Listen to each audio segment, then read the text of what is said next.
아닌가 이런 느낌을 늘 항상 받고, 또 굉장히 이렇게 일주일 동안 지친 우리의 삶에 영혼의 담비 같은 새 힘을 주는 그런 놀라운 능력이 있음을 늘 느끼고 또 이렇게 체험합니다. 우리 귀한 찬양대를 위해서 고맙다고 박수 한번 하겠습니다. 옆에 계신 분하고 인사 한번 하겠습니다. 뵙고 싶었습니다. 이거는 여러분을 향한 고백이기도 합니다.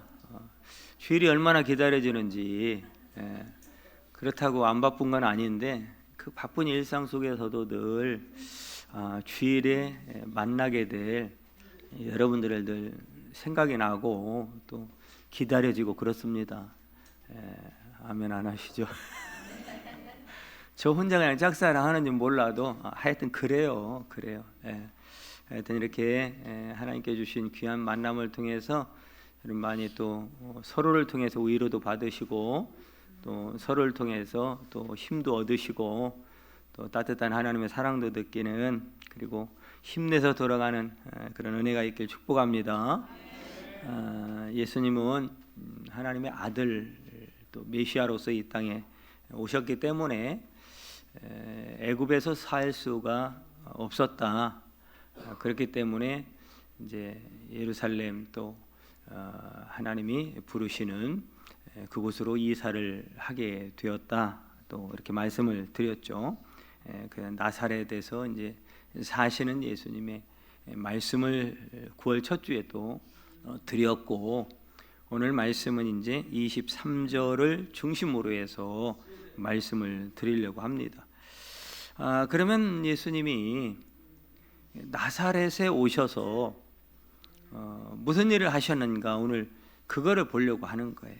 지난번에 이제 나사렛에 와서 사셔야 되는 이유에 대해 설명했다면, 나사렛에 오셔서 뭘 하셨는가, 그 부분을 이제 보려고 하는 거죠. 여러분, 예수님이 나사렛에 오셔서 뭐 하셨을까요? 뭐 이렇게 거창한 답을 제가 생각하는 게 아니고 기대하는 게 아니고 오늘 말씀에 나와 있어요. 뭐라고 되어 있어요? 나사렛이란 동네에 가서 사니, 사신 거예요. 오늘 그 얘기예요.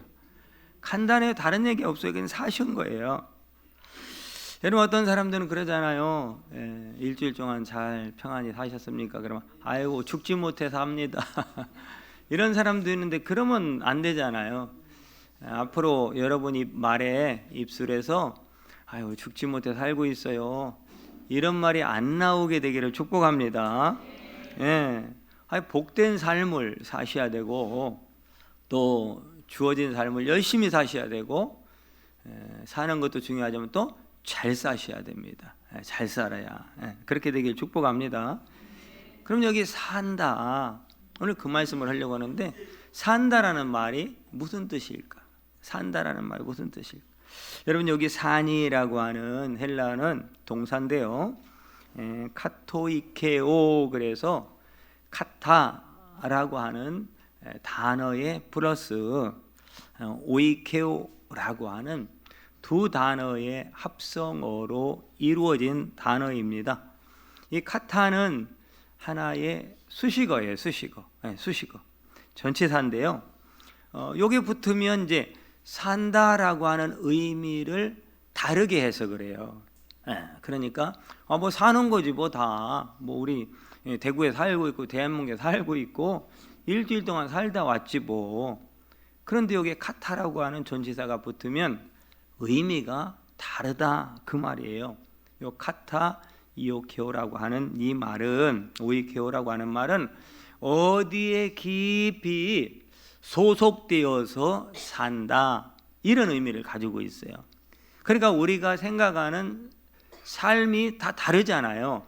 이런 게 사는 거야, 저런 게 사는 거야 라고 말하지만, 예수님이 나사렛 동네에서 사셨다라고 할 때는 그 나사렛에 깊이 소속되어서 살았다, 그런 말이라고요. 그러니까 그 나사렛이라는 동네에 대해서 굉장히 애착심을 가지고 또 나사렛이라는 동네를 사랑하면서 또 그 동네에 살고 있는 이웃들을 사랑하면서 심지어 또 거기에 깊이 이곳은 내가 영원히 함께 있을 곳, 평생 있을 곳, 이렇게 뿌리를 내리고 정착해서 사셨다. 이것이 바로 오늘 예수님이 나사렛 동네에서 사시니라고 하는 단어 속에 포함된 의미입니다. 예수님은 이렇게 나사렛에서 약 30년 가까이를 사셨습니다. 메시아로 등장을 하기까지 여기서 살다가 메시아 사역을 시작하신 것입니다. 이 동사 산다라고 하는 단어가 사용된 용례가 몇 가운데 있지만 한 가운데만 본다면 에베소서 3장 17절 말씀에 보면 이렇게 돼 있어요. 같이 한번 읽어보겠습니다. 시작. 믿음으로 말미암아 그리스도께서 너희 마음에 계시게 하시었고 너희가 사랑 가운데서 뿌리가 박히고 터가 굳어져서 아멘. 띄워놔 보세요. 굉장히 여러 단어가 나와요.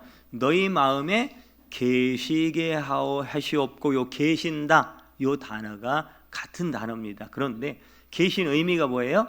너희가 사랑 가운데서 뿌리가 박히고 터가 굳어져서 이런 의미를 담고 사는 게 오늘 나사렛 동네 예수님이 사셨다라고 하는 단어 속에 포함되어 있는 의미다라고 하는 거예요.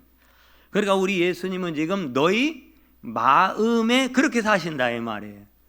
그러니까 여러분 우리가 일주일에 한번 만나서 아유 권사님 잘 계셨어요, 반갑습니다, 무슨 일 있었어요 하면서 악수하고, 그러나 그 시간이 얼마나 되겠어요. 잠깐 그냥 인사치레 거칠의 인사로 하고서 그냥 헤어지는 거죠. 많은 시간이 주어지지 않기 때문에. 그런데 우리 예수님은 우리와 그런 관계가 아니라 그분은 나를 만나고 내 안에 찾아오시고 나에게 애착을 가지시고 나를 사랑하시고 그냥 빠이빠이 하고서 서로 헤어지는 관계가 아니라 나와 계속해서 뿌리를 내리고 살고 계시다 그 말이. 그런 관계가 예수님과 저와 여러분의 관계다라고 하는 것. 이것은 중간에 중단되지도 않아요.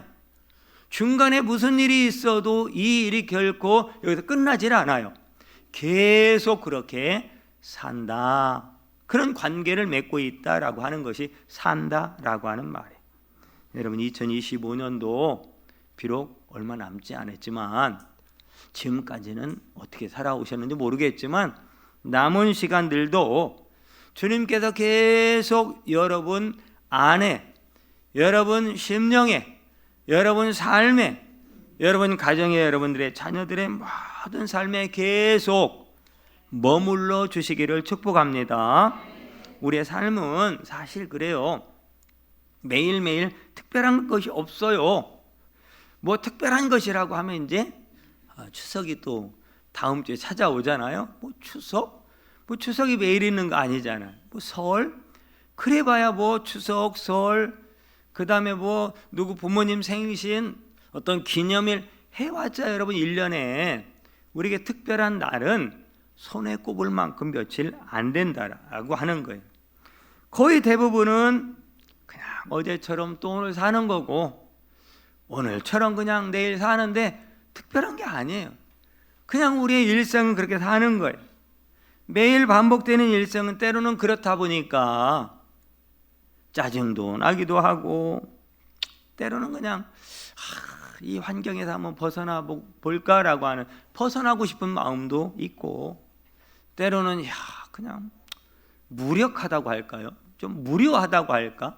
뭐 이런 삶을 살기도 하고 어떤 때는 그러다 보니까 또 지지고 볶고 내 삶이 이렇게 고단한지 언제까지 이렇게 고단하게 살아야 되는가라고 하는 그런 마음에 참 이렇게 실망이 절망이 찾아오기도 하고 어떤 때 보면 이런 생활이 어디까지 계속될 건가 참 답답하기만 하고 희망이 안 보이고 미래가 안 보이는 이런 답답하기 짝이 없는 여러분 그런 시간들이 사실은 이게 일상이에요.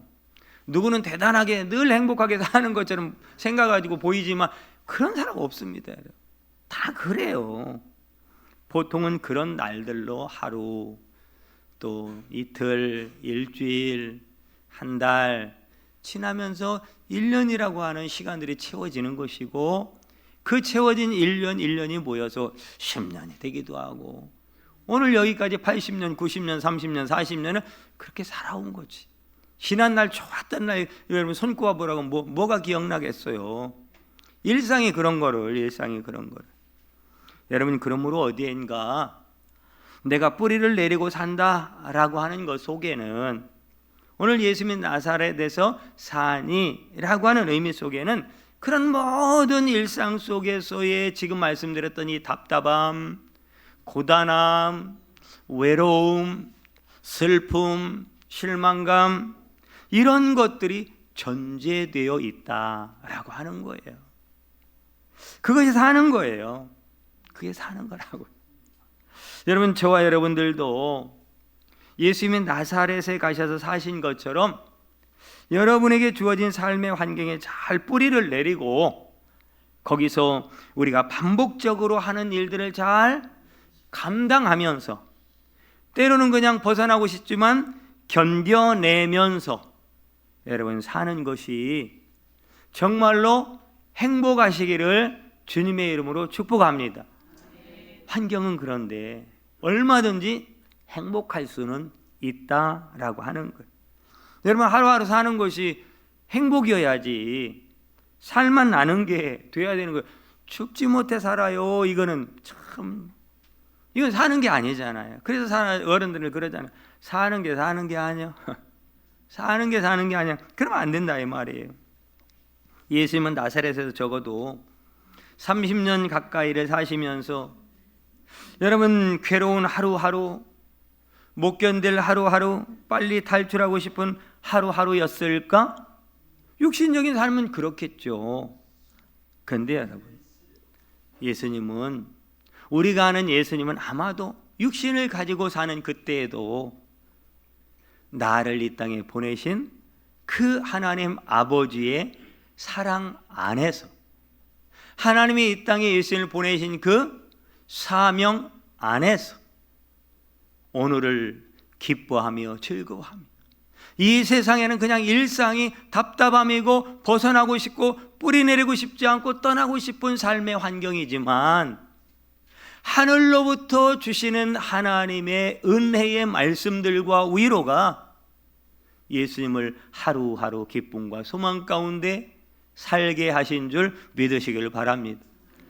그러니까 우리의 일생은 그럴지라도 그 일생 속에서 오늘도 행복을 느끼며 누리며 살 수 있는 비결은 이 땅에 있지 않다 이 말이에요. 하늘로부터 오는 은혜가 있어야, 하늘로부터 오는 은혜가 있으면 오늘도 견디고 나아갈 수 있고 살아갈 수 있을 줄 믿으시기를 바랍니다. 여러분, 안 그러면 어떻게 살겠어요? 여러분, 그래서 참 스스로 인생을 끝내는 사람들이 얼마나 많이 있는지 몰라요. 여러분, 그런데 예수님이 이렇게 나사렛에서 한 30년 가까이를 사시다가 예수님도 또 이사할 때가 있네요. 그러니까 예수님이나 우리나 똑같아요. 육신에 있고 이 땅을 사는 모습은. 마태복음 4장 13절에 보면 이렇게 되어 있어요. 자, 같이 읽습니다. 시작. 나사렛을 떠나 스불론과 납달리 지경 해변에 있는 가버나움에 가서 사시니, 또 사시니, 장소는 바뀌었어요. 가버나움으로 이사를 가셨는데 이 사시니가 같은 단어예요. 그러니까 가버나움에 이사를 가서 사셨는데도 어떻게 살았다? 나사렛에서 제가 설명드렸던 것처럼 사셨다 그 말이에요. 그럼 여러분, 그럼 이 나사렛에서 사니라고 하는, 그렇게 가버나움에 가셔도 사셨다면, 그럼 예수님은 어떻게 사셨기에 사셨다고 말씀을 하고 있는 걸까? 자, 마태복음 9장 1절 말씀에 보니까요. 자, 같이 읽습니다. 시작. 예수께서 배에 오르사 건너가 본 동네에 이르시니. 여기 가버나움 지역이거든요. 그런데 예수께서 배 오르사 건너가 본 동네에 이르시니, 가버나움을 본 동네 이렇게 표현하고 있는, 본 동네. 그 전에 이 단을 보니까 저희 아버님이 이렇게 누군가에게 부주를 할 때 보면 본동 이런 얘기를 가끔 쓰더라고. 본동. 되게 무슨 얘기인가 했더니 오늘 말씀에 이렇게 본동 이렇게 나와요. 본동. 그러니까 지금 예수님이 가버나움에 이스라엘에 사셨는데 본동네, 본동 이렇게 지금 소개를 하고 있다고요. 이게 뭐냐면, 본동이라고 하는 것은 여러분 이 번역서에 보면 이 말씀을 어떻게 표현하고 있냐면 그분의 동네, 예수님의 동네라는 거예요. 그분의 고향 이렇게 번역을 했어요. 여러 성경에 보면. 그러면 여러분 예수님의 고향은 아니잖아요. 여기는 사실은 오래 머무른 곳은 사실은 아니에요. 뭐 예수님의 고향이라고 하면 30년 살았던 뭐 나사렛이라든가 태어난 뭐 베들레헴이라 이런 뭐 수식어가 붙어야 되는데, 가버나움을 예수님의 고향, 그분의 뭐 동네 이런 식으로 표현을 하니까 이게 무슨 말일까? 여러분 이 말씀 속에는 그 가버나움에서는 얼마는 살지 않았지만 마치 본인의 예수님의 고향인 것처럼, 고향은 늘 마음이 있는 곳이잖아요. 그죠? 그리고 뭔가 애정이 있고 추억이 있고 또 가고 싶고, 늘 내 삶에 힘든 일이 찾아오면 고향을 생각하고 고향에서 살았던 부모님과의 추억들, 형제들과의 추억들, 그런 것이 생각나는 거잖아요.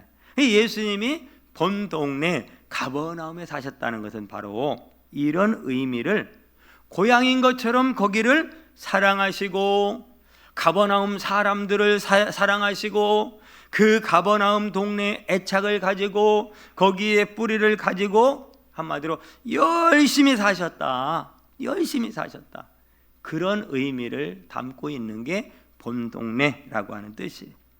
여러분 예수님이 굉장히 많은 기적을 행하셨잖아요. 예수님이 3년 반의 모든 삶이 사실은 기적 덩어리거든요.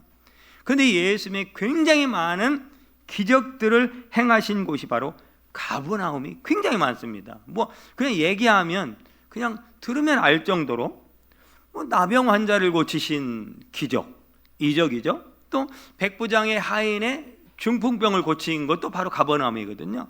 그리고 뭐 베드로의 장모의 화딱지 나는 열병, 화딱지나 못 살겠네 막 시시거리면서 하는 그 장모의 열병도 가버나움에서 고치셨거든요. 그리고 우리가 잘 아는 것처럼 막 그 중풍병 환자를 4명의 친구들이 막 메고 와가지고 보니까 예수님 만나서 치료받게 하고 싶은데 들어갈 수가 없는 거예요. 그러니까 그냥 지붕으로 올라가서 지붕 뜯고 거기에 막 달아내려가지고 그 중풍병을 고침받게 했던 그런 기적도 이 가버나움에서 일어난 거거든요.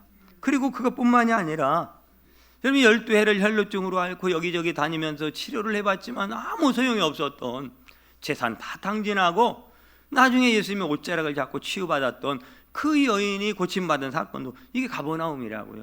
그것만이 아니에요. 죽었던 회당장 야이로의 그 딸을 고치신, 다시 살리신 사건도 바로 이 가버나움에서 일으킨 사건. 엄청난 일들이 가버나움에서 조금 사셨지만 아까 본 동네 이렇게 사셨다라고 하는 의미 속에 예수님이 이런 기적들을 행하시면서 사신 것은 가버나움을 얼마나 사랑하시고 가버나움 사람들을 얼마나 사랑하셨는지를 그분의 행적 속에서 알 수 있다, 그 말이에요. 오늘 그 예수님은 저와 여러분과 함께 사시는 줄 믿으시고, 여러분 가정에서 사시고, 여러분 일터에서 사시고, 여러분의 가족들, 부모들, 사업장에서도 사시는 줄 믿으시기를 바랍니다. 그러니까 여러분 이게 사는 거예요. 이게 사는 거. 특별한 장소가 아니라, 특별한 일이 있어서가 아니라, 무슨 말이냐면 여러분이 오늘 살아가고 있는 생활 터전을 사랑하라, 그 말이에요. 그런 유행어가 있어요. 당신은 사랑받기 위해 태어난 사람. 여기까지만 한번 해볼까요? 옆에 계신 분한테. 자, 옆에 권사님이 계시면 권사님은 하면서, 자, 시작. 권사님은 사랑받기 위해 태어난 사람. 거기까지만. 할렐루야. 예수님이 여러분에게 하시는 말씀이라고 들으시길 바랍니다. 그런데 요즘에 부모들이 자식을 향해서 불러주는 찬양이 있다면 그게 뭐냐면, 당신은 말 안 듣기 위해 태어난 사람. 얼마나 말을 안 듣는지, 아주 어쩜 그렇게 말을 안 듣는지. 심지어 저 아이가 내 뱃속에서 나온 아이 맞나, 그런 얘기들을 종종 해요. 예. 그럴지라도 사랑하시길 바랍니다. 사랑하라는 거예요. 내 삶이 그냥 이 환경 벗어나고 싶고, 떠나고 싶고, 그냥 어딘가로 그냥 사라지고 싶고, 그냥 끝내버리고 싶고, 그런 환경일지라도 사랑하라는 거예요.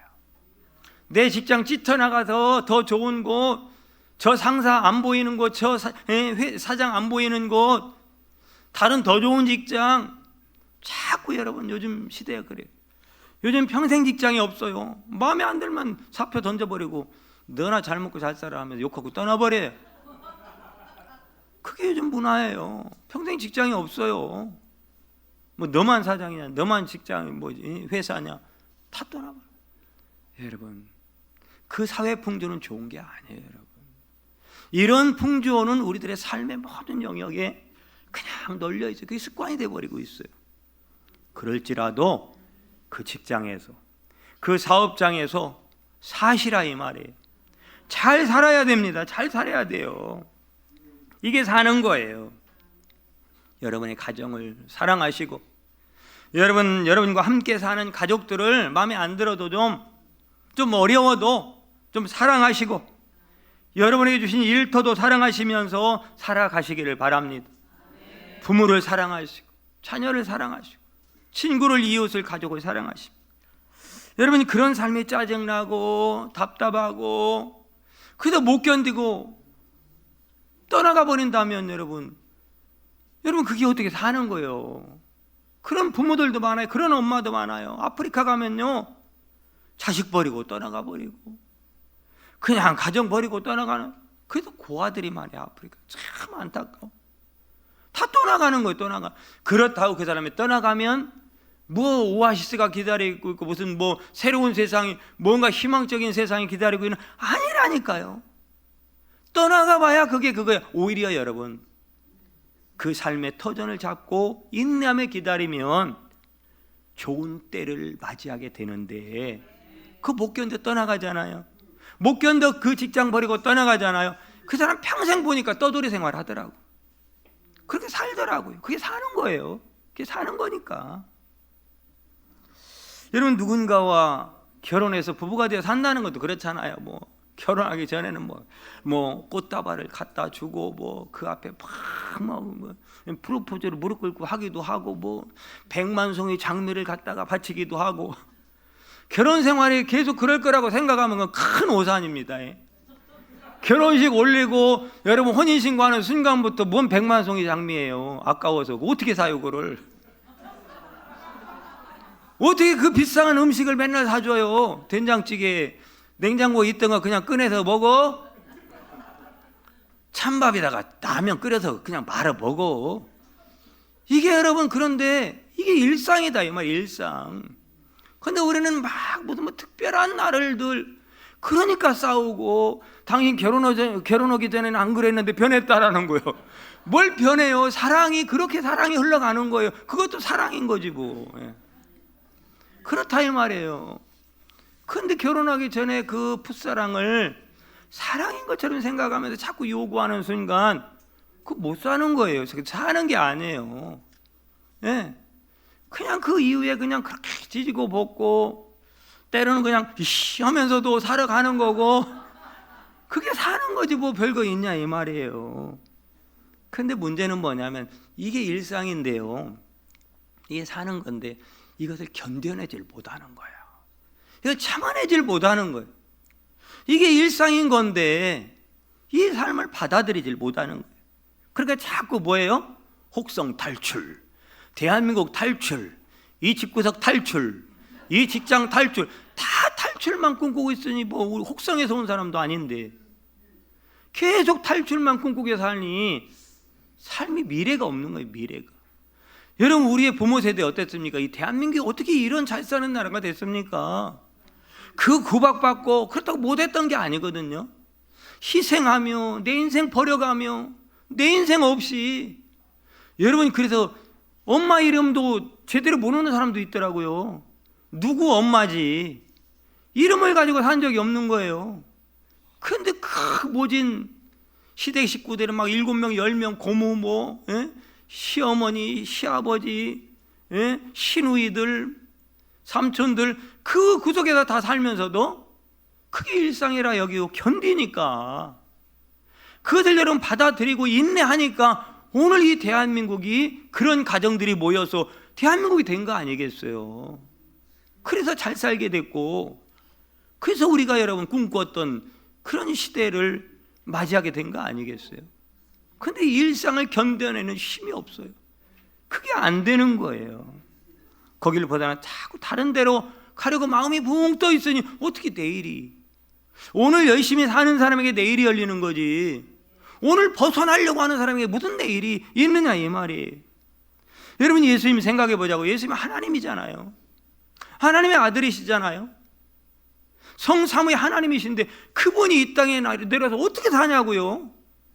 더군다나 나사렛의 목수의 아들로 살아야, 아니 목수로 살아야 되는 거죠. 30년 뭐하고 살았겠어요. 목수로 사는 게 말이 되냐고요. 어떻게 살아요 하나님이. 그런데 여러분, 목수로 사시는 그 삶을 받아들이고 그곳에서 견디고 인내하며 살은 그 시간 때문에 30년이 지난 다음에 하나님의 아들 구원자 예수 그리스도로 메시아로 살아가기 시작하게 되더라 그 말이에요. 그러니까 그 메시아 사역은 30년의 육신의 삶을 입고 살았던 나사렛의 본 동네 가버나움의 삶이 있었기 때문에 그 역사가 이루어진 거다 그 말이에요. 여러분의 삶이, 여러분의 가정이, 여러분의 자녀가 정말로 비상해서 정말로 복된 삶 살아가길 축복합니다. 그걸 원한다면 현재의 상황을, 현재의 형편을 사랑하시길 바랍니다. 그게 비결입니다. 거기서 하나님의 때를 기다릴 줄 알아야 되는 거예요. 여러분, 어떤 한 분야에서 장인이 되었다, 뭐 전문가가 되었다, 여러분 이거는 그냥 된 게 아니에요. 이거는 그 분야에서 오랫동안 최소한 15년, 20년, 30년씩 하니까 뭐 된장도 장인이 있어요. 된장 담그는 장인, 간장 만드는 장인, 도자기 만드는 장인, 이 헤어 디자이너도 장인이 있고요. 별거 장인이 있더라. 수선집 장인도 있고요. 예. 난 장인 돌아가셨는데 그러지 말고 그 장인 말고 우리의 삶의 현장에서 어떤 한 분야에서 전문가가 된다라면, 다른 사람 특별한 사람이 된다, 이 장인 되는 게 그냥 되냐고요. 오늘 하는 일을 사랑할 때 내일의 기회가, 내일의 열매가 주어진다는 사실을 기억하시길 바랍니다. 여러분, 예수님 달란트 비유에서 적은 일에 충성하는 자가 적은 일에 충성하는 자에게 뭘 맡긴다? 너 적잖아, 너 사람 요만큼 적잖아, 적은 사람이잖아, 안 돼, 이게 아니라 그 작은 것을 묵묵히 받아들이고 인내하며 소중히 여기고 그 적은 삶에 충성하며 살 때 큰 것을 맡기신다고 분명하게 약속하신 줄 믿습니다. 하나님의 약속이잖아요. 그럼 우리 그렇게 살아야 되는 거죠. 예수님이 그렇게 사셨으니까. 그러니까 오늘 적은 일에 충성하지 못하면 내일 큰 일은 없습니다. 뜬구름 잡으며 살면 안 돼요. 그건 불성실한 거예요. 그건 예수 믿는 사람의 자세가 아닌 거예요. 그래서 반복적인 매일매일의 그 일상을 잘 견디고 감당해 내시길 바랍니다. 그러니까 여러분 옛날에 그랬잖아요. 이게 좋은 말은 아닌 것 같은데 말은 좋은데 상황은 안 좋았어요. 여러분 우리 할머니 세대는 뭐 했습니까? 시집 가면 거기가 뭐 하는 거예요? 그게 좋은 말은 아니라겠는데 좋은 말이라겠잖아요. 그죠? 그 집안에서도 귀신이 들더라. 거기서 죽고 그러라는. 그게 이 언어가 발달돼 좀 이렇게 세련되지 못해서 그런 거지. 이게 맞는 말이거든요, 여러분. 그 얘기는 여러분 사랑하지 않는다는 얘기가 아니고 내가 결혼하는 순간 시집 가는 순간 너 딸 아니다, 너 버렸다 그런 얘기가 아니잖아요. 거기서 성공하라 그 말이에요. 성공하기 위해서는 잘 견디고 인내하고 잘 참아야 거기서 다시는 돌아올 생각하지 말아야 그곳에서 뭔가 열매가 있다, 좋은 날을 맞이하게 될 것이다 라고 하는 그런 얘기잖아요. 그런데 우리는 우리 일상 속에서 이 진리 같은 진리를 잊어버리고 살고 있다고요. 여러분 왜 탈출해서 당장 그냥 막 뛰쳐나가고 싶은 일들이 왜 없겠어요? 예? 그냥 조금 좋았다가도 사람 변한 것 같은 사람은 여러분 바뀔 거 기대하고 살면 안 됩니다. 예? 인간은 바뀔 수 있는 존재가 못 돼요. 그냥 그렇게 그런 상태로 그냥 받아들이고 그냥 조금 더 이해해주고 그렇게 사는 거예요. 속이 썩고 그냥 화가 나고 그냥 화딱지가 나고 견디기 어렵고 어떤 때는 부모 입장에서 자식이 그렇게 속썩이고 안 되면요, 부모인 내가 죄가 많아서 그런가, 내가 못 배워서 그런가, 내가 못나서 그런가. 여러분 그래서 그 부모에 대한 자괴감 때문에 정말로 힘들게 사는 어머니 아버지를 많이 봐요. 그래서 뭐 했어요?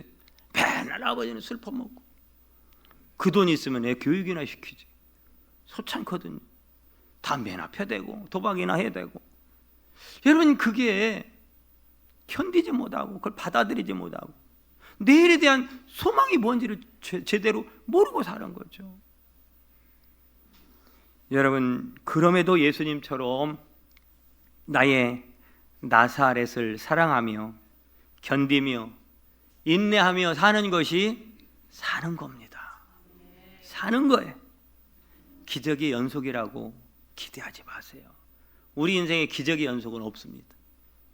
기적이라고 하면 뭐가 기적이냐? 날마다 새로운 일이 있어서 기적이 아니라 평범함이 연속으로 계속되는 그것을 견뎌내며 오늘도 거기에 뿌리를 내리고 인내하며 내일을 소망하며 사는 것, 그게 기적입니다. 그게 기적이라고. 여러분 대구 비전교회가 지금 여러분의 나사렛으로 알고 여러분 대구 비전교회를 사랑하시고 여기서 신앙생활하는 옆에 계신 분들을 소중히 여기고 사랑하며 사시길 바랍니다. 축복하며 살고 격려해주며 살고 잘했다고 박수 쳐주며 살고. 이 얘기는 어디 가려고 이제는 생각하지 마시라 이 말이에요. 어디 다른 데 더 좋은 교회에 있나 그럴 분도 없지만 그렇게 이만큼도 생각하지 말라 이 말이에요. 근데 그런 생각이 들 때가 있다니까요. 부상당했을 때. 부상당했을 때. 이게 무슨 얘기인지 알죠? 상처받았다는 얘기를 상처받았다고 하지 말고 부상당했다 이렇게 표현하자 이 말이에요. 교회 생활하다 보면 왜 부상당하는 일이 없겠어요? 저 인간 내가 다시 교회 오나 봐. 저 인간 때문에 안 와. 이런 게 왜 없냐고요. 왜 없냐고. 있을 수 있어요. 있을 수. 근데 여러분 하나 진리를 알려드릴게요. 정답을 알려드릴게요. 이건 변하지 않은 진리예요. 따라합니다. 가봤자 별 볼 일 없더라. 여러분 안 가본 사람 많잖아요. 여러분 큰 교회도 가보고 작은 교회도 가보고 가봤자 별거 없습니다. 그게 그거지. 왜요? 아니 사람이 똑같은데요. 죄인인데 뭐 거긴 뭐 의인만 삽니까? 아니거든요. 똑같거든요. 여러분 여기 계속 있다 보면 하나님의 때가 올 줄 믿습니다. 저는 그것을 많이 보고 있어요. 요즘에 더 많은 분들이 이 놀라운 역사를 경험할 수 있길 바랍니다. 창세기 16장에 보면 몸종 하갈이 아브라함의 이 사례가 막 구박을 하는 거예요. 하갈이 임신을 하니까 이제 자기가 이 아이를 임신했다 이거예요. 그러니까 사례가 또 기분이 나쁘죠. 가만히 있습니까? 그래 막 하갈을 막 박해를 하는 거예요. 못 견디다가 집을 뛰쳐나갔어요. 그 광야를 방황하는데 하나님이 나타나신 거예요.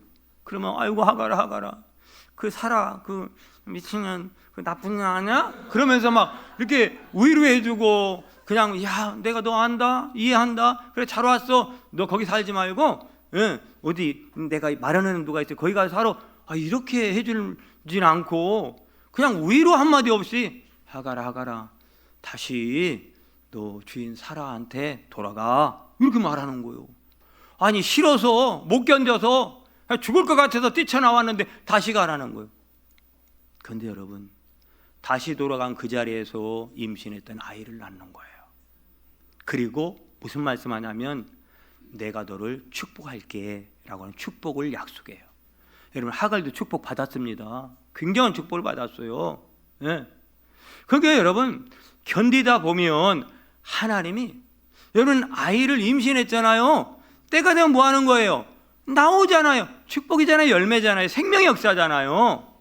어렵고 힘들고 견디기 정말 쉽지 않지만 뛰쳐나가고 싶지만 기다리고 인내하며 잘 뿌리를 받고 살다 보면 시간이 지나면 그 사이에 그것이 헛것이 아니라 그것이 소망 없는 것이 아니라 그 시간에도 하나님은 소망의 역사를 만들고 계시다 이 말이에요.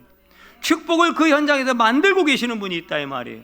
그 하나님이 그 시간들을 통해서 만들고 있는 축복의 미래를 바라보면서 오늘을 잘 견디라 이 말이에요. 오늘 비전교회를 사랑하면서 여러분의 가정을 사랑하면서 여러분 자녀를 사랑하면서 그래서 오늘 나의 삶의 터전을 직장을 사업장을 사랑해야 됩니다. 저는 여러분들께서 그동안 그렇게 하면서 살아오셨기 때문에 오늘 우리가 함께 이 자리에서 예배도 드리고 여러분 가정도 그렇게 잘 유지되고 있는 줄 믿습니다. 그렇지만 조금만 더 가정과 자녀와 일터와 교회를 사랑하자 이 말이에요. 조금만 더 사랑하며 조금만 더 기도하며 조금만 더 인내하며 사시길 바랍니다. 가족들에 대한 애착심을 조금만 더 가지시고 또한 남편 아내 자식들이 섭섭하게 할 때도 많을 것이고 화가 나는 일도 많을 것이지만 그런 환경들이 우리가 살아야 할 또 살아내야 할 나사렛이라고 오늘 예수님이 우리에게 말씀하고 있는 겁니다. 여러분 신앙생활도 마찬가지입니다. 교회 다니다 보면 부상당한 일도 많을 것이고 여러분 보기 싫은 사람도 많을 것이고 저 사람만 없으면 내가 참 행복할 것 같은 그런 상황이 왜 없겠느냐 이 말이에요. 그런 생각 들 수도 있는 거 이해한다 그 말이죠. 그래도 주님이 나사렛에서 견디신 것처럼 우리도 예수님처럼 견뎌야 하는 거죠. 그럴 때 예수님의 메시아 사역에 놀라운 구원의 역사가 30년을 통해서 이루어졌다라고 하는 거. 여러분 대한민국도 마찬가지더라고요. 참 우리나라가 아마 우리 어른 세대는 참 절망을 느낄 거예요. 우리 대한민국 어떻게 이렇게 됐을까? 여러분 어른 세대뿐만 아니고 젊은이도 그렇고 우리도 모두 마찬가지예요. 성도들은 우리도 마찬가지고 실망도 많이 하고 마음에 화도 나지만 답은 하나예요. 하나님이 우리를 대한민국에 태어나게 하셨다라는 거죠. 하나님의 대한민국에 우리를 태어나게 하신 거 어떻게 알 거예요? 나를 여기에 낳으셨는데. 그렇다고 여러분 대한민국을 벗어나서 어느 나라 간들 그럼 벗어나서 뭐 우크라이나에 갈 거예요, 러시아로 갈 거예요, 중국으로 갈 거예요, 뭐 어디로 갈 거예요? 뭐 파키스탄으로 갈 거예요, 아니면 인도로 갈 거예요, 아니면 뭐 저쪽 뭐 지금 전쟁이 일어나고 있는 그 팔레스타인으로 갈 거예요, 뭐 어디로 갈 거예요? 도대체 아프리카로 가고 싶습니까? 이럴 때 같이 갑시다. 어디로 갈 거냐 이 말이에요. 그래도 대한민국이 좋은 나라입니다. 그래도 우리나라에 태어나게 하신 걸 감사하시고 지금 여러분 우크라이나에 태어났다면 여러분 우리 남자들 찬양대석에 못 앉아 있어요. 지금 주방에 설거지도 못해요. 설거지하던 불평하는 분 한 분도 없지만 여러분 다 전쟁터 끌려가야 돼요. 지금 우리 자식들은요 아무리 쏙쏙이고 저 인간 나지 않았으면 좋았을 텐데 그게 속마음은 아닌데 자꾸 그렇게 저 인간 때문에 못 살아, 저 시기 때문에 못 살아 그러면서 막상 여러분 우크라이나에 태어나서 그 자녀들이 아들들이 그 전쟁에 끌려갔다고 생각해 보세요. 야 사람만 돌아와자. 사람만 있어줘라. 사람만. 그런데 우리는 그 마음을 잃어버리고 사는 거예요. 살지를 못하는 거예요. 사는 게 안 되는 거예요. 일상을. 그리고 여러분 이렇게 마음 놓고 예배 드릴 수 있는 나라가 별로 없어요. 감사하시길 바랍니다. 얼마나 감사한 일이냐고요. 그러므로 대한민국이 지금 어렵지만 마음에 안 들지만 힘들지만 여기서 잘 인내하며 삽시다. 사랑하며 살고요. 그래서 조금 더 기도하며 살고 대한민국 이 더러운 이렇게 하지 말고 대한민국에 태어난 걸 감사하고 축복하며 살면 여러분에게 입술에 권세를 주셨잖아요. 이 대한민국 축복의 나라로 하나님이 들어 쓰는 나라로 하나님 바꾸어 주실 줄 믿습니다. 대구비전교회를 사랑합시다. 여러분의 가정과 일터에 마음을 두고 최선을 다해 충성하시기를 바라고 사랑하시기를 바라고 잘 사시기를 바랍니다. 늘 반복되는 삶이지만 그런 삶을 하루하루 채워다 보면 365일이 채워지는 것이고 올 한 해를 결산할 때 이 나사렛이 지금은 힘들고 어렵고 뛰쳐나가고 싶고 고통스러운 이 나사렛이 우리에게 기쁨이 되고 축복의 터전이 될 줄로 믿습니다. 그렇게 할 수 있는 사랑의 마음, 인내의 마음, 견디는 마음, 이길 수 있는 마음, 그래서 기쁨으로 바꿔갈 수 있는 하나님의 능력이 저와 여러분들에게 임하기를 주님의 이름으로 축복합니다. 기도하면서 지금 이런 잘 사는 은혜를 주시옵소서. 예수님의 이름으로 기도합니다. 아멘.